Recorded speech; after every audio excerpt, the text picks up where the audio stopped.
Welcome back to The Legend of Zelda: Ocarina of Time. Previously, I completed the water temple and raised the water level, but there's something more important that I want to talk about. Elgato has been having a lot of issues, meaning this is my 7th time recording this video in its entirety, and it failed every single time. There were visual issues, there were audio issues. I'm hoping that this one time it'll work out. So if this is the video you're seeing, hey, guess what? It worked out. If it's not the video you're seeing, well, then you'll never know this was a video that existed in the first place. But anyway, that's something that's important to note, but there are a few things we can actually do now that the water level is raised. This is one of them. When the water fills the lake, shoot for the morning light. So what this means is you want to play the sun song while standing on this pedestal. There's something a little bit extra to this. You don't just have to play the sun song to get the secret, because what you want to do is actually pull out your bow and arrow and shoot at the morning light. And while this animation is playing, I want to say I apologize if I say something that I assume I've said something that I haven't said before. I'm sorry if my commentary is all over the place. I have been dealing with this all night, and it hasn't been working, so I'm a little bit livid. And I'm also very, very, very scatterbrained right now. So, anyway, that's less important than what this is, which is a new item. This is the fire arrow. Set it to the C-stick, and your arrows will be powered up. If you hit your target, it'll catch fire.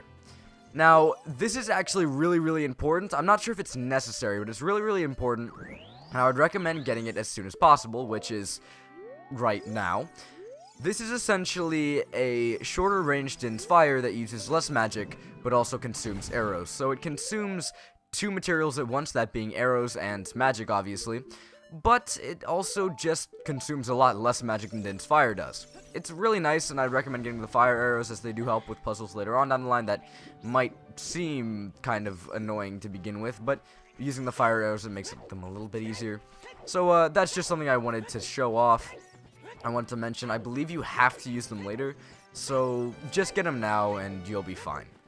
They're really not out of the way, they're really, really in the way, in fact, so get them, they're easy. That over there is a shop with stuff that I can buy in it. I don't need to go there. I apologize if my voiceover sounds like it's trailing off a little bit. I'm consistently looking over at my recording software to make sure nothing goes awry. There's nothing I can really do over here still. You probably remember the fact that I didn't get the Scarecrow song because I couldn't particularly figure out why it wasn't working. Well, you might think, well, why don't you just use your long shot to hookshot up to that ladder so you don't need to use the Scarecrow? Yeah, you can't do that. The ladder is considered a metal surface. I don't understand why that's the case, but there you go. Sorry about that awkward cut. I had an interruption. It's been a bad day so far, if I'm being perfectly honest. Not terrible. I'm not gonna lie to you and say, I had the worst day ever. But with all the Elgato problems that have been happening, this video should have been done 3 hours ago. And I'm just wasting a bunch of time here, essentially. It's rather annoying. But I've talked about my problems with Elgato a lot. This area over here is an area I couldn't get to while the water level was down. That's because, if you look over here, there was just a straight cliff off into nothingness, so I couldn't really get up here at all. So, the area that was locked off to me because the water wasn't high enough is the fishing pond. An area I'm not too fond of. Well, do you want to go fishing for 20 rupees? Might as well. Wow, you have a rumble pack. Today you can feel the vibration, young man. Okay, listen up. Walk up to the water's edge and press Z to look at the fish. While looking at a fish, you can cast your line with B. Press A to break the line. When the lure drops into the water, you can wiggle it with the analog stick. If you're a novice, you can also use B. Now reel in your lure with A. Hold down A and R to reel it in faster. If you feel a hit, press A and down on the analog stick to set the hook. After that, reel it in with A. Do you understand? I do. Again, I'm sorry for all the weird cuts. It's just, I want to make sure nothing bad happens, and then that just entails me not talking for a little bit, because I have to check Elgato to make sure it's perfectly fine, and it's just been a weird day. It's been a weird day, and I apologize the episode will be so disjointed. But, welcome to the fishing pond. This area is, again, an area I'm not super fond of. There are a few things you can get from here, one of which being the golden scale, which if you take it to the lakeside laboratory, you'll actually get a heart piece from the old man, so it's worth your time, but I honestly don't care to do it that much. You have to catch a 15-pound fish, and I'm not a big fan of fishing games to begin with. I think fishing's boring in real life. I think it's boring in video games, so this area is not my cup of tea. That being said, there's also some other stuff you can get. If you get this one thing called the sinking lure, I believe, then you can actually catch the heaviest fish in the whole lake. What does that do for you? Yeah, good question. Nothing. The answer is nothing. It doesn't even, you can get high scores when it comes to weight. The fish I'm about to catch, I believe, is around 3 pounds. But, the point is, even if you catch the heaviest fish in the pond, you get nothing for it. I'm not joking, you get literally nothing for catching that fish. It's stupid, I'll admit, and I don't think it's worth your time. I don't think getting the sinking, whatever it's called, the sinking lure is worth your time. So just kind of ignore this area unless you're going for 100%. Or if you like fishing, you can come here, but it's just not what I find to be a good time. Then again, what I find to be a good time isn't what everyone else finds to be a good time. It's personal preference. It exists. But there we go. I've caught my am I gonna get close to catching my 3-pound fish? Hello? Come out, please. Really? Are you kidding me? Come on. You're essentially right in front of me. Thank you. I've caught my 3-pound fish. Well. It's about... I'm sorry. I lied to you. It's about 8 pounds. I definitely want to keep that. If I go talk to him right now, little pond guy, what do you want? I'm going to ask you to weigh my fish because I got 8 pounds and you said the best was 7 pounds. I think I might have skipped past that dialogue. I apologize about that. Whoa! This fish is huge! It looks like a new record. It weighs at least 8 pounds. Seriously. Okay, here's your prize. 5 rupees. This place sucks. I'm never coming back here again. I actually, I didn't want to,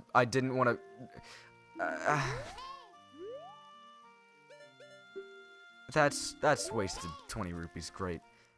This area continues to find ways to get on my bad side, but you know what, that's fine. That's a very worthless place in my opinion. It's not fun to go there, and I really just will not be going there ever again. A while ago I talked about showing off exactly how to get to Lake Hylia from Hyrule Field is the word I was looking for. And I never ended up doing that, but I guess I can show it off right now because I do need to take this as the exit. So, here we go. This area, I thought for a while couldn't be reached unless you had Epona. But no, there are ladders that actually allow you to climb up and get to this area. So that's pretty nice, but using Epona is honestly the fastest way to get to and from Lake Hylia, so that'll be important, remember that for later. And if you want to know exactly where I am in correlation to another area, that is the back of Lon Lon Ranch right there, so there you go. If you're interested in figuring out exactly where I am, then there you go. I want to take it kind of slow here, and go to a completely different area, because there's something that I want to show off. This game has a decent amount of world building, not a lot, but after you do complete certain objectives, people will actually change their dialogue, and I want to show off one instance of that right now. This might take a little bit longer than I think, so actually, hold on. I also never showed this off, and I did want to show this off. The Megaton Hammer does have use outside of the Fire Temple, just not a lot of use outside of the Fire Temple. Especially considering the fact that I thought that was a block that could be broken by the Megaton Hammer, but guess what? It's not. So, I lied to you. The Megaton Hammer really doesn't have a lot of use outside of the Fire Temple. There are certain blocks that can be broken by the Megaton Hammer. In fact, there are 3 different types of blocks. Boulders, that's the word I was looking for.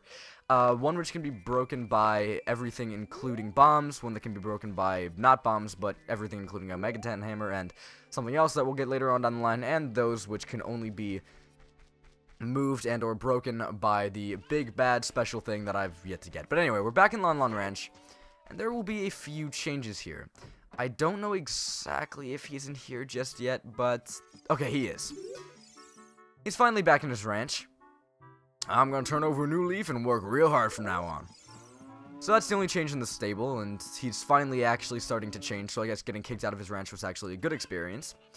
There's something I didn't show off previously when I came here. You can actually go up to a second floor which exists within the Lon Lon Ranch house. Up here is nothing except a table and a bed. Also a dresser, I forgot about that. In the 3DS version, this place is a little bit more lively. There's actually a picture of Epona and Phantom Ganon's horse. So that's kind of neat. I guess it does make sense because we're in a ranch. But I just thought that was kind of nice to note. In the N64 version, it is pretty bare bones, though. Over here, Ingo is back, but he looks a little bit different, a little bit happier. Hi there, how are you? I'm Ingo. I feel so honored to be working here. So he's had kind of a change of heart. He is really, really happy to be working at Lon Lon Ranch now. He's become a nice person again. Malon's right over here. If we talk to her... Thank you very much for the other day. I haven't even asked you your name yet. Really? Link? That's what I thought. You're the fairy boy from the forest. That was years ago. Do you remember me? You do? I was sure it was you because Epona remembered you. Oh, I have to tell you about Mr. Ingo. He was afraid that the evil king might find out that Epona had been taken away.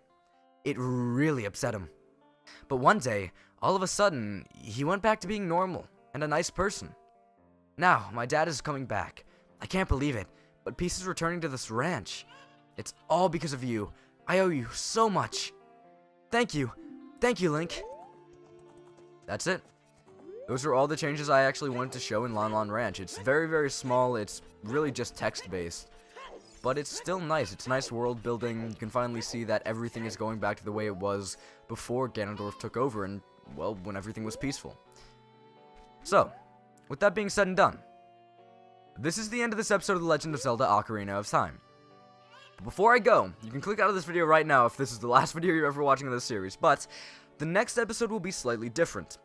I'm doing a side quest which I view to be boring, uninteresting, all of the above. It's very, very backtrack heavy. And I thought the best way to deal with that side quest would be to link game facts in the description of that video and speed everything up. Which is what I'll be doing. But there will be something interesting going on in that video. I'm working on something because I do like to put a lot of effort into my playthroughs. I like to make them feel somewhat special, and I want to do something special for that episode because I don't just want to play music over it and not commentate over the entire thing. But just know that next episode won't have my commentary, really. It'll have commentary from... well, I guess you'll just have to wait and see. Anyway, that'll be for next time. Until then.